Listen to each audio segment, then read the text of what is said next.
Hi hello ನಮಸ್ತೆ. ನನ್ನ ಹೆಸರು ಸುಜಾತ ಅತ್ತಾವರ್. ಇದೀಗ ನಾನು ರಾಗಿಯಿಂದ ರಾಗಿ ಮಣ್ಣಿ ಅಂತ ಹೇಳ್ತಾರೆ, ಅದನ್ನು ಹೇಗೆ ಮಾಡೋದಂತ ತೋರಿಸ್ತೇನೆ.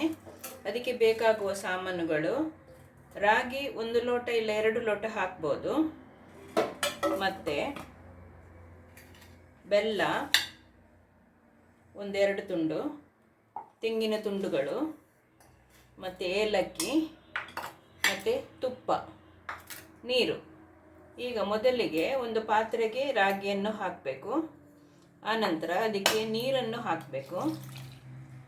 ನೀರನ್ನು ಹಾಕಿದ ಮೇಲೆ ಅದನ್ನು ಸ್ವಲ್ಪ ಹೊತ್ತು ಹಾಗೆ ಬಿಡಬೇಕು. ನೀವು ಅದನ್ನು ಫುಲ್ಲು ಮಿಕ್ಸ್ ಮಾಡಿ ಸ್ವಲ್ಪ ಹೊತ್ತು ಹಾಗೆ ಬಿಡಬೇಕು. ಬಿಟ್ಟಾಗ ಅದು ನೀರಿನಾಗೆ ಮೇಲೆ ಬಂದು ನಿಲ್ತದೆ. ಇದರ ಗಟ್ಟಿ ಎಲ್ಲ ಹೋಗಿ ಅಡಿಯಲ್ಲಿ ನಿಲ್ತದೆ. ಹೀಗೆ ಮಿಕ್ಸ್ ಮಾಡಿ ಆದಮೇಲೆ, ಎಲ್ಲ ಮಿಕ್ಸ್ ಆದಮೇಲೆ ಅದು ಈ ರೀತಿ ಬರ್ತದೆ.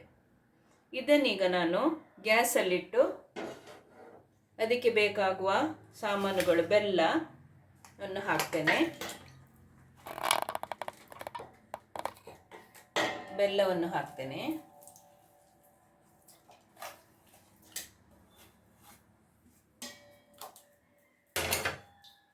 ಬೆಲ್ಲವನ್ನು ಹಾಕಿ ಅದನ್ನು ಕುದಿಸ್ಬೇಕೀಗ. ಈಗ ಅದನ್ನು ಗ್ಯಾಸ್ ಆನ್ ಮಾಡ್ತೇನೆ.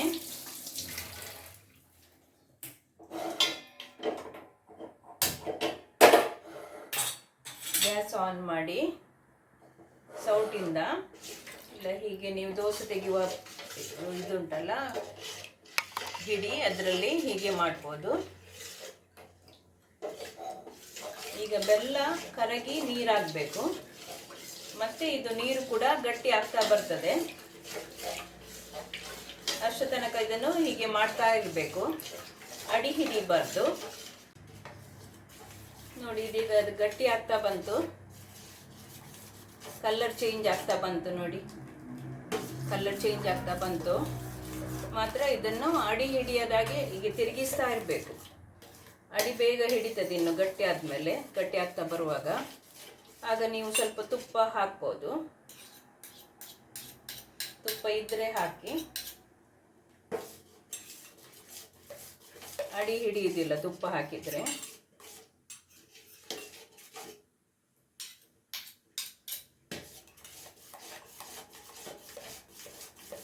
ಇನ್ನು ತಿರುಗಿಸ್ತಾ ಇರಬೇಕು. ಇದು ಹೀಗೆ ಮಾಡಿ ಗಟ್ಟಿ ಆಗ್ತಾ ಹೋಗ್ತದೆ.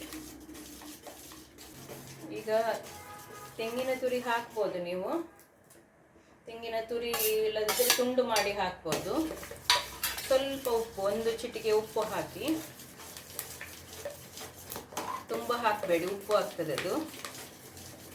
ತೆಂಗಿನ ತುರಿ ಹೆರ್ದು ಕೂಡ ಹಾಕ್ಬೋದು, ಹೀಗೆ ತುಂಡು ಮಾಡಿ ಕೂಡ ಹಾಕ್ಬೋದು. ಹೀಗೆ ನಾನೀಗ ತೋರಿಸಿದೆಲ್ಲ ಹಾಗೆ ಮಾಡ್ಬೋದು. ಹೀಗೆ ಗೋಧಿ ಇದನ್ನು ಸ್ವಲ್ಪ ನೀರು ಮಾಡಿ ಹಾಕಬೇಕು.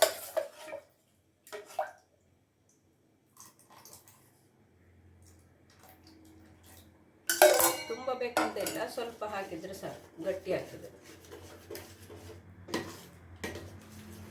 ಅಕ್ಕಿ ಹಿಟ್ಟು ಇದ್ದರೆ ಅಕ್ಕಿ ಹಿಟ್ಟು ಆಗ್ತದೆ, ಗೋಧಿ ಹಿಟ್ಟು ಕೂಡ ಆಗ್ತದೆ. ಇನ್ನದು ತುಂಬ ಸ್ವಲ್ಪ ಒಂದು 10-15 ನಿಮಿಷ ಬೇಕು. ಅಂದರೆ ಸಾಧಾರಣ ಒಂದು ಅರ್ಧ ಗಂಟೆ ಬೇಕಾಗ್ತದೆ. ನೀವು 2 ಲೋಟದ ಮಾಡೋದಾದರೆ. 1 ಲೋಟದಾದರೆ ಒಂದು 1/4 ಗಂಟೆಯಲ್ಲಿ, ಒಂದು 20 ಮಿನಿಟ್ಸ್ ಸಾಕು. ಈಗ ಏಲಕ್ಕಿ ಹಾಕ್ಬೋದು.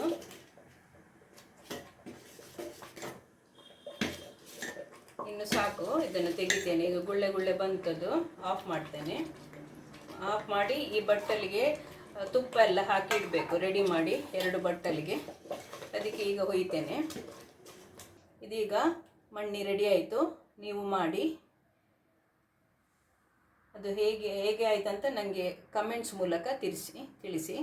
Thank you.